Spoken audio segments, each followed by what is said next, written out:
Hi friends, in this video I'll show you how you can avoid high pest population in your garden. Before certain pests like aphids and caterpillar population grow out of control, there are often certain signs that foretell of this impending catastrophe.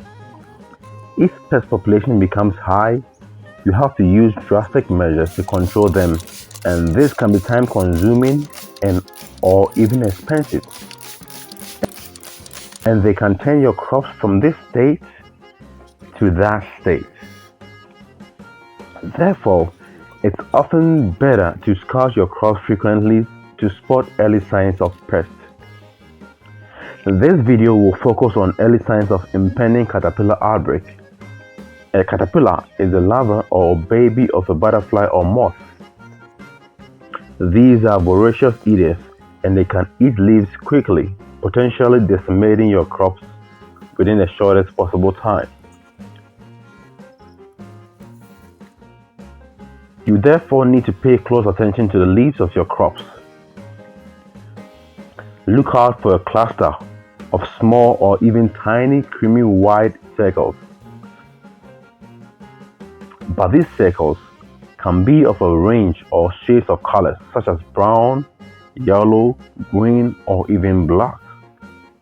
The clusters are the eggs of butterflies or moths which will hatch into the larva or caterpillar within a few days and start eating your crops.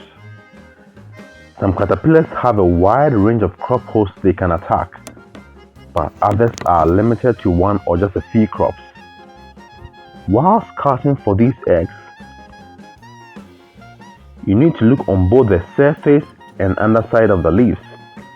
These are mostly the favorite spots for the moth or butterfly to lay their eggs, but the egg clusters can also be on the stem. Once you find the egg clusters on your leaves, you have to destroy them quickly. You can use your finger to press and squish them. You can wear a pair of gloves if using your finger will gross you out, but by all means just destroy them before they hatch so they don't damage your crops. What's your experience with butterfly or moth eggs or larvae on your crops? Share it in the comments. Thanks for watching. If you found this video useful, just smash the like button and also share it so more people will benefit from it. If you are new to this channel, consider subscribing to support our work. Check out our other videos or see you in our next. Until then, it's adios.